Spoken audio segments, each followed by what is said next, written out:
Hello दोस्तों, आपका स्वागत है चिल्ड्रन चॉइस एकेडमी में। मेरे दोस्त, आज से इस वीडियो में हम डिस्कस करने वाले हैं जीएमआई पैरामेडिकल का पीवाईक्यू। और जीएमआई पैरामेडिकल का जो कोर्स है वह जामिया में किस नाम से जाना जाता है ये आपको पता होना चाहिए। वो है वीवोक एमएस एमईपी के नाम से जाना जाता है। और इसके अंदर टोटल सीट है मेरे भाई 150 सीट है। मैं आपको बता दूं उसमें सिलेक्शन आपको चाहिए तो क्या करना है। और इसके अंदर जो क्वेश्चन आते हैं वो टोटल 100 क्वेश्चन आते हैं। इसका सिलेबस क्या है मेरे भाई, physics chemistry and biology. Already इस पे मैंने सेपरेट वीडियो बना के अपलोड कर दिया है। अगर अब तक उस वीडियो को नहीं देखे हो तो जरूर देख लेना आप उस वीडियो को। ये थोड़ा सा डिस्कस करते हैं। जो इसका जो सिलेबस है देखो, फिजिक्स है, केमिस्ट्री है और बायोलॉजी। 11 12 दोनों से क्वेश्चन आते हैं, 11+12 दोनों से क्वेश्चन आते हैं, ठीक है। और जो आपका बायोलॉजी है मेरे भाई, इसका जो ये 50 क्वेश्चन बायोलॉजी से आता है और केमिस्ट्री से 25 क्वेश्चन और फिजिक्स से 25 क्वेश्चन। सर इसका कट ऑफ कितना जाता है? इसका कट ऑफ जो जाता है मेरे भाई, वो लगभग अगर आप 50+ कोई नंबर लेकर आ जाते हो तो आपका सिलेक्शन हो जाएगा। मतलब इसका कट ऑफ वेरी करता है 50 से 60 के बीच में, ठीक है। फर्स्ट है जो लिस्ट आते हैं, बाकी इसका लगभग 7 से 8 लिस्ट आता है। और सबसे लास्ट लिस्ट में एक बार यहाँ पे गया था 37 मार्क्स। मतलब कि अगर आप 50+ लेकर आ जाते हो तो आपका सिलेक्शन सिक्योर है। लेकिन अगर थोड़ा बहुत कम बेस भी आ जाए तो आपको वहाँ पे लिस्ट चेक करते रहना है, क्या पता आपका किसी लिस्ट में नाम आ जाए, ठीक है भाई। ध्यान रखिएगा ये चीज़। तो चलिए फिर स्टार्ट करता हूँ। कोई छोटा सा इन्फॉर्मेशन आपको यहाँ पे समझ में आ गया होगा। तो इसको सर सिलेक्शन कैसे लें, इसके लिए ऑलरेडी मैंने सेपरेट वीडियो बना दिया, प्लीज़ उसे ज़रूर देख लीजिएगा।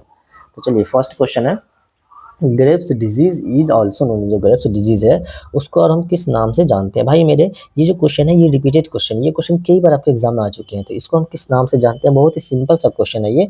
इसको जो हम जानते हैं वो टॉक्सिक गॉइटर के नाम से जानते हैं। सर ये डिजीज होता है क्यों मेरे भाई? आपको पता है कि थायराइड ग्लैंड जो होता है हमारे बॉडी में, ठीक है, थायराइड ग्लैंड जो होता है जब उसका साइज जो होता है भाई मेरे, वो जब इंक्रीज हो जाता है वो क्या कहलाता है? उसी को हम ग्रेव्स डिजीज कहते हैं, ठीक है। इसमें कोई दिक्कत, किसी को कोई परेशानी नहीं होनी चाहिए। नेक्स्ट क्वेश्चन देखते हैं। क्वेश्चन आपसे पूछा गया है, प्लाज्मिड जो है, plasmid has been used as a vector. सबसे पहले ये भी यही क्वेश्चन पूछा है, बताओ वेक्टर में हम एज अ किसको यूज करते हैं? प्लाज्मिड को यूज करते हैं। पूछा गया है कि बताओ हम प्लाज्मिड को एज अ वेक्टर हम क्यों यूज करते हैं, बताओ इसका क्या रीजन है। सिंपल सा क्वेश्चन है। और यहाँ पे आप ध्यान रखिएगा, इसका जो फिलहाल करेक्ट आंसर है कि इसके पास जो होता है एंटीबायोटिक रेजिस्टेंस जीन होता है। इस वजह से हम इसको हम यूज़ करते हैं किसमें? एज अ वेक्टर में यूज़ करते हैं, ठीक है। उसके बाद ध्यान रखिएगा क्या है, it is circular DNA which has capability to join. नहीं भाई, सर्कुलर डीएनए की वजह से क्यों ये ज्वाइन वगैरह करे, ये सब गलत बात दिया हुआ, ठीक है। Both index show the replication, नहीं, बोथ इंडेक्स शो नहीं करता रेप्लिकेशन, ये सब बस फालतू की बात दिए हुए हैं। ध्यान रखना है सारी चीजें। चलिए आइए नेक्स्ट क्वेश्चन देखते हैं। क्वेश्चन नंबर 3 इसमें पूछा गया है, insertion inactivation of gene help. जो इंसर्शन इनएक्टिवेशन ऑफ जीन होता है वो किस चीज में हेल्प करता है? ये प्यारा सा एकदम आसान सा क्वेश्चन है, बताओ ये किस चीज में हेल्प करता है? आइडेंटिफिकेशन ऑफ रिकॉम्बिनेंट क्लोन में हेल्प करता है, या आइडेंटिफिकेशन ऑफ डिलीशन म्यूटेंट में हेल्प करता है, या फिर सब्स्टिट्यूशन में हेल्प करता है? तो ध्यान रखिएगा, जो इंसर्शन इनएक्टिवेशन है वो हेल्प करता है आइडेंटिफिकेशन ऑफ रिकॉम्बिनेंट क्लोन में, ये हेल्प करता है। सिंपल सा क्वेश्चन है, ठीक है भाई। और इसको जो हम यूज़ करते हैं, अगर डिटेल में जाते हो तो भाई प्लाज्मिड वेक्टर वगैरह भी इसके अंदर यूज़ किया जाता है। इसके अंदर क्या यूज़ किया जाता है मेरे भाई, जो भी हमने आपको बताया फर्स्ट क्वेश्चन था उसमें हम किसके हेल्प से यूज़ करते हैं? इसको प्लाज्मिड वेक्टर की वजह के हेल्प से इसको हम आइडेंटिफाई करते हैं। आइए नेक्स्ट क्वेश्चन देखते हैं। क्वेश्चन नंबर 4 इसमें पूछा गया है, genome wise gene expression analysis perform using. Genome wise gene जो होता है एक्सप्रेशन एनालाइज परफॉर्म, बताओ किस चीज को हम यूज करते हैं जीनोम वाइज एक्सप्रेशन को यूज करने के लिए? बहुत ही फैक्चुअल क्वेश्चन है। किसको यूज करते हैं? क्या हम इसमें नॉर्थन एनालाइज को यूज करते हैं? ना भाई, नॉर्थन एनालाइज को तो हम आरएनए को डिटेक्ट, देखो इसमें अगर ये जो होता है ना, ये किसको डिटेक्ट करते हैं? इसमें हम आरएनए को डिटेक्ट करते हैं, ठीक है। उसी टाइप से अगर आप यहाँ पे आरटी-पीसीआर अगर हम बोल दें तो इसको हम इसमें देखो, इसमें सिंपल अगर आप अगर ध्यान से देखोगे तो इसको हम आरएनए जो होता है, आरएनए को उसको हम डीएनए में कन्वर्ट करते हैं इसके हेल्प से, ठीक है। आरएनए को किस में कन्वर्ट करते हैं? डीएनए को कन्वर्ट करते हैं। लेकिन फिलहाल आपसे पूछा गया genome wise gene expression analyse करने के लिए हम क्या यूज करते हैं, तो आप क्या बोलेंगे? सर डीएनए माइक्रो एरे हम यूज करते हैं। नेक्स्ट क्वेश्चन देखोगे, the production of secondary metabolism required. क्या है? The production of secondary metabolism required the use of, बताएंगे इसमें हम क्या यूज करते हैं? क्या हम प्रोटोप्लास्ट यूज करते हैं? बिल्कुल भी नहीं भाई, इसमें जो हम यूज करते हैं वो हम सेल सस्पेंशन यूज करते हैं, ठीक है। और इसका नेचर कैसा होता है? सेल सस्पेंशन का नेचर होता है, आपसे कभी पूछ लिया जाए बताओ उसका नेचर कैसा है? एल्कोलाइड होता है ना, ये क्या होता है मेरा भाई? एल्कोलाइड होता है। ये ध्यान रखिएगा। और आपका जो मुझे ये बताएंगे जो मेरिस्टेम होता है, मेरिस्टेम टिश्यू किस नेचर का होता है, बताओ मेरिस्टेम टिश्यू किस नेचर का होता है। और प्रोटोप्लास्ट बताओ ये क्या, इसका ये क्या है। प्रोटोप्लास्ट जो होता है, अगर आप सेल में से है ना, सेल में से without wall, cell without wall अगर आप कर देते हैं वो आपका जाएगा प्रोटोप्लास्ट, ये आप ध्यान रख सकते हैं। ठीक है। और जो आपको मेरिस्टेम होता है भाई, ये आपका ग्रोथ टिश्यू होता है। ये कैसा टिश्यू होता है, ये सर ये ग्रोथ टिश्यू होता है। ऑलरेडी ये सब चीज आपने पढ़ रखा होगा। ठीक। ऑक्सिलरी बर्ड बताओ क्या होता है भाई। इसको हम ऑक्सिलरी बर्ड को हम कहाँ पे यूज करते हैं, ये क्वेश्चन एक बार आया गया है। इसको हम यूज करते हैं जैसे कि प्रोपेगेशन के लिए हम इसको यूज करते हैं। ठीक है। इसके अंदर कोई भी केमिकल प्रोडक्शन वगैरह नहीं होता है। ये सब सारी चीजें आप एग्जाम में ऑलरेडी पूछे गए हैं, क्वेश्चन है, आगे मैं करवाता रहूंगा। नेक्स्ट क्वेश्चन देखोगे, hormone pair required of cells difference. बेहतरीन से क्वेश्चन है यार, ये क्वेश्चन सेम टू सेम कई बार रिपीट हुआ, इसलिए आपको ध्यान से नोट डाउन कर लेना। जो हार्मोन पेयर होता है रिक्वायर्ड टू सेलेस डिफरेंशिएटेड इन, बताएं कौन कौन सा हार्मोन को हम यूज करते हैं। सिंपल सा क्वेश्चन होता है, ऑक्सिन एंड साइटोकिनिन। साइटोकिनिन कहाँ पे गिवन है भाई, ऑक्सिन ऑक्सिन एथिलीन नहीं है, ऑक्सिन एंड साइटोकिनिन। ये दो मोस्ट इंपॉर्टेंट क्वेश्चन है, इसको ध्यान रखें। जो ऑक्सिन होता है मुझे बताएंगे, इसका जो होता है फॉर्मेशन कहाँ पर होता है, एक बार पूछा गया, बताओ एक ऑक्सिन का फॉर्मेशन कहाँ पर होता है। ऑक्सिन का जो फॉर्मेशन होता है वो रूट में होता है, और साइटोकिनिन का जो फॉर्मेशन होता है वो शूट में होता है। ठीक, ध्यान रखिएगा ये सारी चीजें। और एक चीज और मैं आपको बता दूं, जो आपका इथाइलिन होता है इथाइलिन बताओ किस चीज में हेल्प करता है, वो राइपनिंग में हेल्प करता है ना। राइपनिंग जैसे कि कोई भी फ्रूट वगैरह को राइपनिंग किया जाता है ना, उसमें हेल्प करता है। और इथाइलिन जो होता है वो गैसियस हार्मोन होता है। ठीक है भाई। और एक चीज और मैं आपको यहाँ पे बता दूं, जैसे कि ऑक्सीजन की बात होगी, जो एब्सिसिक एसिड होता है बताओ ये क्या होता है। ये ग्रोथ इनहिबिटर है। ये कैसा है, ये ग्रोथ इनहिबिटर है, ये ग्रोथ को रोकता है। ठीक है। ये सारी चीजें छोटी छोटी बातें आपको पता होना चाहिए। आइए नेक्स्ट क्वेश्चन, इस क्वेश्चन आपसे पूछा गया है, सोमा कॉलोनियल वेरिएशन R1 बताएंगे। सोमा कॉलोनियल वेरिएशन जो होता है इसमें से कौन सा है। सोमा कॉलोनियल वेरिएशन होता क्या है, ये हमें आप जरूर बताएंगे। देखो, सोमा कॉलोनियल वेरिएशन ऐसा होता है जो कि कहाँ पे दिखता है, जो टिश्यू वगैरह में दिखता है, जो आपको टिश्यू में दिखने को मिलता है उसको हम सोमा कॉलोनियल वेरिएशन कहते हैं। ठीक है। और ये जो चेंजेस होते हैं, जैसे ये जेनेटिक है ना, ये जो वेरिएशन किसके चेंज होने की वजह से होता है, ये जो जीन होता है उसके चेंज होने की वजह से होता है। तो आप यहाँ पे देखें काउज एंड म्यूटेशन नहीं भाई, प्रोड्यूस ड्यूरिंग टिश्यू कल्चर, बिल्कुल भाई। जो सोमा कॉलोनियल वेरिएशन होता है वो टिश्यू में होता है। आइए नेक्स्ट क्वेश्चन देखते हैं, which among the following always decrease. क्या आपको देखो, always decrease in the food chain across the tropical level. Tropical level पे हमेशा न हमेशा इसमें से कौन डिक्रीज होता है। इसमें और क्या था भाई, cause wise gamma rays induce during sexual intercourse, नहीं ये सारी गलत चीजें तो बताएंगे इसमें से कि कौन सा, जैसे ट्रॉपिकल लेवल हमेशा न हमेशा इसमें से कौन सा डिक्रीज होता है। तो ध्यान रखिए क्या, नंबर कभी भी हमेशा डिक्रीज नहीं होता है, वो एनर्जी हमेशा न हमेशा जो डिक्रीज होगा वो नंबर डिक्रीज होता है। आपने ऑलरेडी पढ़ा हुआ है, 12th का क्वेश्चन है। 10% लॉ आपने पढ़ा हुआ, 10% एनर्जी ट्रांसफर लॉ, तो उसी में ये चीज पूरे तरीके से डिस्कस किया गया है। आइए नेक्स्ट क्वेश्चन देखते हैं। इस क्वेश्चन में आपसे पूछा गया है, in the e-waste generated by the mobile phone, which among the following metal is most abundant। बताएंगे इसमें से कौन सा मेटल है जो कि सबसे ज्यादा यूज किया जाता है किसमें, ई वेस्ट में। किसमें, ई वेस्ट में। तो मुझे बताएंगे क्या कॉपर होता है, सिल्वर होता है, या प्लेडियम होता है, या फिर गोल्ड होता है। भाई गोल्ड वगैरह तो बहुत ज्यादा महंगा होता है ना, तो इसमें हम क्या यूज़ करेंगे भाई, आप ध्यान रखें। इसमें हमें जो जो जो सबसे ज़्यादा यूज़ होता है वो होता है कॉपर यूज़ होता है। क्योंकि देखो ये वायरिंग वगैरह होता है, सर्किट वगैरह होता है, ये सब चीज़ में किसका यूज़ होता है, कॉपर का यूज़ होता है, जो कि बहुत ज़्यादा अमाउंट में प्रेजेंट होते हैं। और देखो गोल्ड भी कहीं ना कहीं यूज़ होता है ना, इसके अंदर गोल्ड भी यूज़ होता है कहीं ना कहीं, और सिल्वर भी यूज़ होता है। लेकिन ये सब जो होते हैं बहुत स्मॉल अमाउंट में होते हैं। ये क्या है, स्मॉल अमाउंट में। लेकिन जो कॉपर है मेरे भाई वो लार्ज अमाउंट में यूज़ होता है, ध्यान रखिएगा। अगर यहाँ पे आपसे पूछता है कि स्मॉल अमाउंट में कौन यूज़ होता है, आप क्या बोलते हैं, आप सिल्वर एंड गोल्ड बोलते हैं। लेकिन फिलहाल आपसे पूछा गया बताओ लार्ज अमाउंट में कौन यूज़ होता है, आप क्या बोलोगे, सर वो कॉपर यूज़ होता है। नेक्स्ट क्वेश्चन, क्वेश्चन नंबर 10 में आपसे पूछा गया है, the structure that help some bacteria to attach to rock and host tissue. देखो ये क्वेश्चन कई बार रिपीट हुआ है। अटैचमेंट वर्ड कभी भी आप ध्यान रख लेना, वो हमेशा ना हमेशा क्या बोलोगे आप, सर फिम्बरे बोलोगे। क्या बोलोगे सर, फिम्बरे बोलोगे। और फिम्बरे का जो होता है भाई स्ट्रक्चर कैसा होता है, आपने ऑलरेडी पढ़ा होगा। वो कैसा होता है, वो हेयर लाइक स्ट्रक्चर होता है। कैसा होता है, हेयर लाइक स्ट्रक्चर होता है, और ये हेल्प करता है अटैचमेंट में। ठीक है भाई। और ध्यान रखना ये जो होता है ये बहुत से बैक्टीरिया में, जनरली ये बैक्टीरिया में ही प्रेजेंट होता है। और एक चीज बता दें आप, मिजोजोम बताओ क्या होता है। जो मेसोसोम होता है वो किस में होता है मेरे भाई? ये होता है सबसे पहले आप बोलेंगे सर ये प्रोकार्योटिक में पाया जाता है, सिर्फ प्रोकार्योटिक सेल में होता है। इसमें क्या होता है जो आपका सेल जो सेल मेम्ब्रेन होता है ना उसके अंदर कुछ इनफोल्डिंग हो जाता है। क्या होता है? इनफोल्डिंग। तो इनफोल्डिंग मेम्ब्रेन जो होता है उसको मेसोसोम कहते हैं। और इस मेसोसोम का बताओगे मेन फंक्शन क्या है? मेन फंक्शन क्या है? ये आपके लिए होमवर्क है। और जो आपका जो है मेरे भाई जो होल फास्ट है बताएंगे, ये बैक्टीरिया में सबसे पहले ये होता ही नहीं है। ये किसके अंदर होता है? ये देखो यहाँ पे क्लियर इसने कह रखा था भाई बैक्टीरिया की बात हो रही है, बैक्टीरिया की बात हो रही है। लेकिन जो होल फास्ट है ये होता है अलगी में होता है, ठीक। और जो आपका जो राइजोप्स है मेरे भाई इसको हम क्या कहते हैं? ये बैक्टीरिया और अलगी, कभी इसको फंगी भी कहा जाता है और सॉरी अलगी नहीं, इसको हम राइजोप्स को क्या कहते हैं? फंगी कहते हैं, ठीक। चलिए नेक्स्ट क्वेश्चन देखेंगे। Pick up the wrong statement, इसमें से हमें गलत स्टेटमेंट को खोज खोज के निकालना है। बताएंगे कौन सा इसमें से गलत स्टेटमेंट है। Protista have the photosynthesis and heterotrophic mode of nutrition, जो प्रोटिस्टा है उसके अंदर photosynthesis and heterotrophic mode of nutrition दोनों प्रेजेंट होता है। क्या ये बात सही है या गलत है? सर ये बात बिल्कुल सही है सर, जो प्रोटिस्टा है उसके अंदर क्या होता है? फोटोसिंथेसिस भी होता है और हेटरोट्रोपिक दोनों मोड ऑफ न्यूट्रिशन होता है।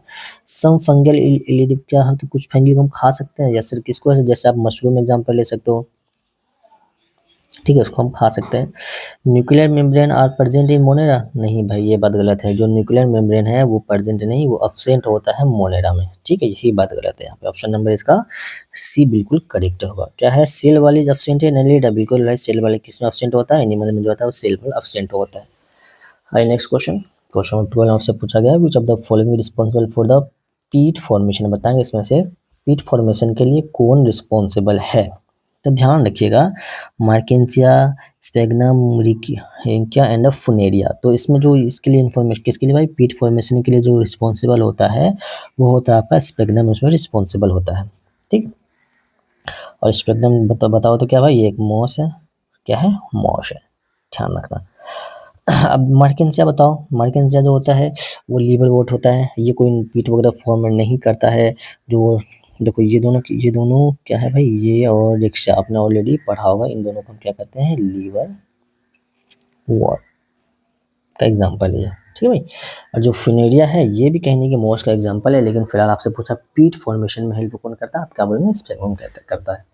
आइए नेक्स्ट क्वेश्चन, क्वेश्चन नंबर 13 में आपसे पूछा गया विच when the margins of sepal and petal of overlapped one and another, क्या देखो यहाँ पे बेहतरीन क्वेश्चन है, क्या कह रहा है? Margins of sepal and petal overlapped, ठीक, विदाउट एनी पार्टिकुलर डायरेक्शन, उसका कोई डायरेक्शन नहीं होता। तो बताएंगे इस कंडीशन को आप क्या कहेंगे? इस कंडीशन को आप क्या कहेंगे? वैक्सुलरी कहेंगे या इम्ब्रिकेट कहेंगे या ट्विस्टेड कहेंगे या फिर आप कहेंगे वाल्वेट कहेंगे? ये जो कंडीशन सिंपल सा डेफिनेशन दे रखा है इसको हम क्या कहेंगे? इम्ब्रिकेट कहेंगे। मतलब इसमें इरेगुलर ओवरलैप्ड होता है ना, इरेगुलर ओवरलैप्ड होता है, इसका कोई भी डिफिनिट पैटर्न वगैरह नहीं होता है। और ये बहुत से फ्लावर में ये आपको देखने को मिलता है, जो जिसका काम क्या होता है भाई? प्रोटेक्शन का काम होता है जिसका। आइए क्वेश्चन नंबर 14, इस क्वेश्चन आपसे पूछा गया है the osmotic expansion of the cell keep in water chief regulated by, बताएंगे जो ऑस्मोटिक एक्सप्रेशन जो होता है सेल में अगर उसको वाटर के अंदर रख दें तो किससे वो रेगुलेट होता है? ये क्वेश्चन में आपके एग्जाम में 2-3 बार ये पूछे गए हैं। ये क्वेश्चन तो किससे रेगुलेट होता है भाई? वो वैक्यूल से रेगुलेट होते हैं। क्यों सर, इससे क्यों रेगुलेट होते हैं? देखो यार, इसको आप किसी पानी वगैरह में रख दोगे तो, है ना, तो पता है कि वैक्यूल जो होता है स्टोरेज ऑर्गेन होता है, जो कि स्टोर कर लेता है किसको? वाटर को स्टोर कर लेता है। स्टोर किसको करता है मेरे भाई? ये वाटर को स्टोर करता है, ठीक। जिसकी वजह से ये उसको रेगुलेट वहाँ पे करने में हेल्प करता है और ये सेल को एक्सपेंशन में हेल्प करता है। यहाँ पे फिर क्या कौन सा प्रेशर जनरेट हो जाता है? आपको पूछा जाता है कि बताओ वैक्यूल कौन सा प्रेशर जनरेट करता है भाई? टर्गर प्रेशर, ठीक। अब मुझे बताएंगे माइटोकॉन्ड्रिया का क्या काम है ना, इंपॉर्टेंट क्वेश्चन है ये। जो माइटोकॉन्ड्रिया है उसको हम ये जो होता है ये एटीपी प्रोडक्शन करता है, ठीक है, एटीपी प्रोडक्शन करता है, इसलिए इसको हम energy power house of the cell कहते हैं। क्या कहते हैं? Power house of the cell कहते हैं, ठीक। और ये जो होता है इसी के अंदर जो होता है रेस्पिरेशन में होता है, इसके अंदर क्या होता है? रेस्पिरेशन भी इसी के अंदर होता है। कैसा रेस्पिरेशन सर? एरोबिक रेस्पिरेशन, जिसके अंदर एयर प्रेजेंट हो, जो एयर के सॉरी जो ऑक्सीजन की प्रेजेंस में होता है उसको एरोबिक रेस्पिरेशन कहते हैं। वो रेस्पिरेशन कहाँ पे होता है? माइटोकॉन्ड्रिया के अंदर होता है। और जो प्लास्टिड होता है बताओ इसका क्या काम होता है? प्लास्टिड जो होता है मेरे भाई ध्यान रखिएगा सिर्फ और सिर्फ प्लांट में प्रेजेंट होता है, सिर्फ प्लांट में प्रेजेंट होता है, ठीक। और ये 3 टाइप के होते हैं, एक होता है आपका क्लोरोप्लास्ट, एक होता है आपका क्रोमोप्लास्ट, एक होता है आपका ल्यूकोप्लास्ट। मुझे बताएंगे जो क्लोरोप्लास्ट होता है वह किस चीज में हेल्प करता है भाई? ये जो हेल्प करता है ये फोटोसिंथेसिस में हेल्प करता है। जो क्रोमोप्लास्ट है वो कलर प्रोवाइड करता है, और जो आपका ल्यूकोप्लास्ट है वो स्टोरेज में हेल्प करता है। ध्यान रखिएगा ये सारी चीजें। और फोटोसिंथेसिस में बताओ कौन सा कलर आता है? ग्रीन। जो क्लोरोफिल वगैरह प्रेजेंट होता है वो कहाँ पे होता है? क्लोरोप्लास्ट में प्रेजेंट होता है, जहाँ पे फोटोसिंथेसिस होता है, क्योंकि वहाँ पे ग्रीन पिगमेंट प्रेजेंट होता है, जिसको हम क्लोरोफिल कहते हैं। और जो क्लोरोप्लास्ट एक कलर प्रोवाइड करता है, कौन कौन सा? Yellow and green, yellow and green colour यहाँ पे प्रोवाइड करता है। और राइबोसोम जो होता है इसके बारे में तो हम सब जानते हैं भाई, ये प्रोटीन सिंथेसिस करता है। क्या करता है? प्रोटीन सिंथेसिस करने में ये हेल्प करता है।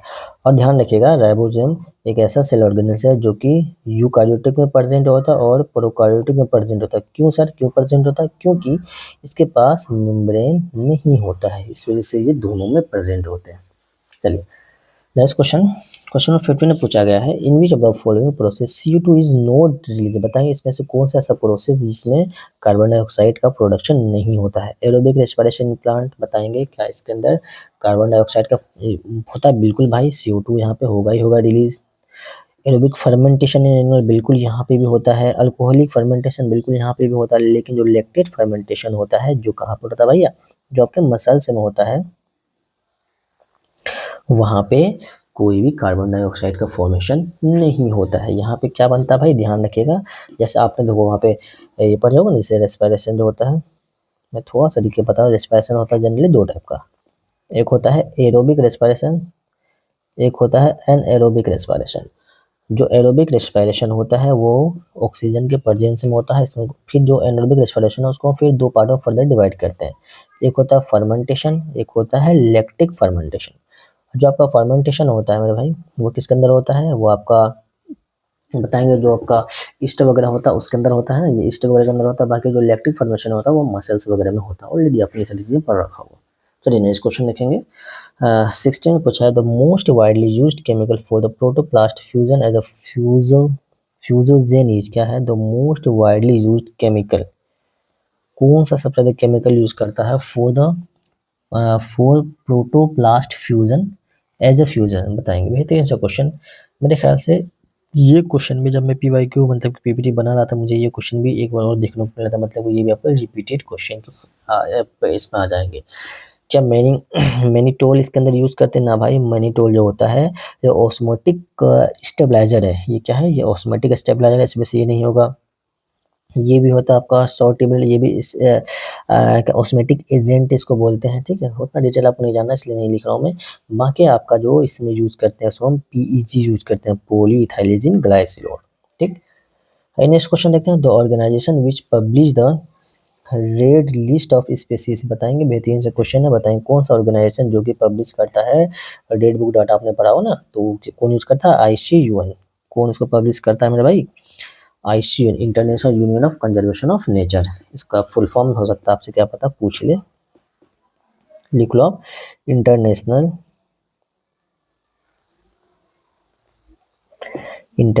Union of Conservation of Nature लिख लीजिएगा आप। ठीक। आइए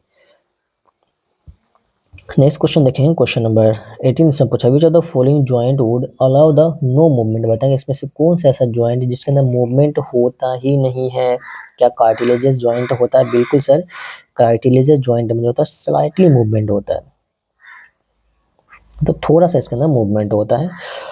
और आपका जो सर्नाइट जॉइंट होता है इसके अंदर फ्रीली मूवमेंट, मतलब इसके अंदर बहुत ही ज्यादा मूवमेंट होता है। बैक एंड सॉकेट जो मूवमेंट होता है इसके अंदर मैक्सिमम मूवमेंट होता है। लेकिन जो फाइब्रस जॉइंट होता है इसके अंदर कोई भी मूवमेंट आपका नहीं होता है। सर ये जॉइंट प्रेजेंट कहाँ पे होता है? जो में भाई स्कल जो होता है ना, स्कल, तो स्कल जो होता है जिसको हम सेच्योर कहते हैं, स्कल स्कल में ये प्रेजेंट होता है जनरली। तो ध्यान रखिएगा। आपसे पूछा है यहाँ पे नो मूवमेंट, जिसमें कुछ भी मूवमेंट नहीं है वो फाइबर जॉइंट होता है। अगर पूछता है कि थोड़ा सा मूवमेंट किसमें होता है, आप क्या बोलते हैं? सर वो कार्टिलेजियस में थोड़ा सा जॉइंट होता है, और फ्रीली जिसमें बहुत एकदम आराम से कोई मसला ही नहीं है वो साइनोइड में होता है। इसी का एग्जांपल है बॉल एंड सॉकेट जॉइंट, जिसमें क्या होता है मेरे भाई? मैक्सिमम मूवमेंट होता है।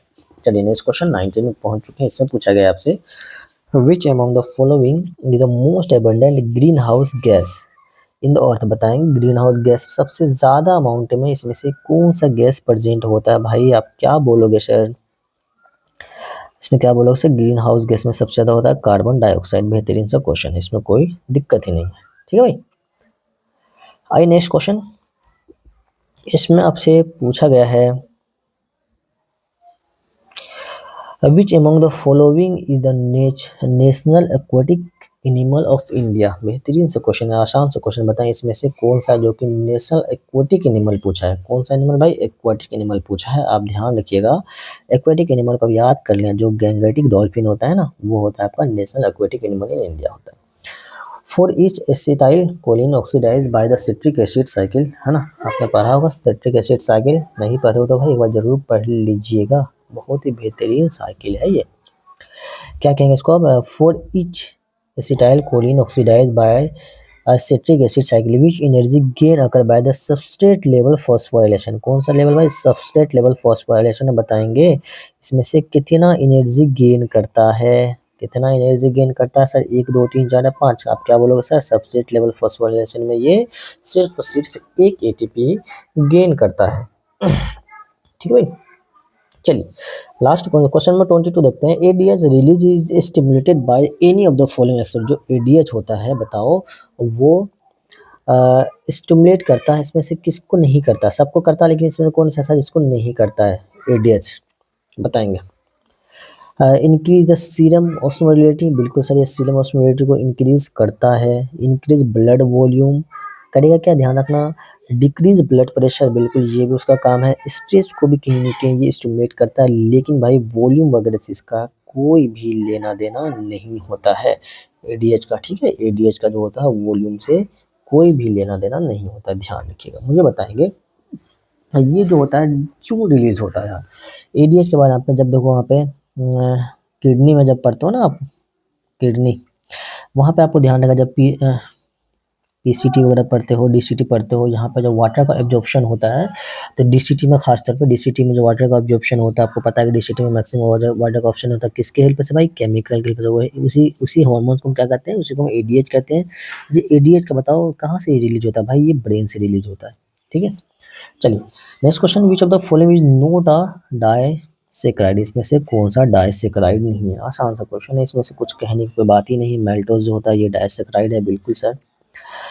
और आपका जो लैक्टोज है वो भी है, सुक्रोज है, ये सब के सब जो है मेरे भाई डाइसेक्राइड है। लेकिन आपका जो भाई ये हाइड्रोक्लोरिक एसिड है, ये डाइसेक्राइड नहीं है।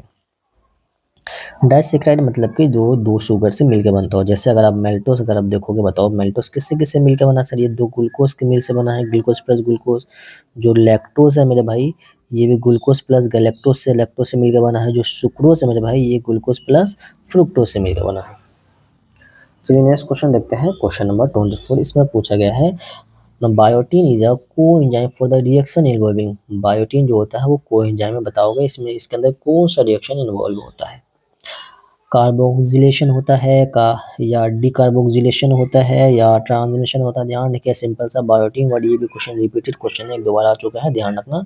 ये डायरेक्ट होता है, ये कार्बोक्सिलेशन, इसके अंदर रिएक्शन इन्वॉल्व होता है।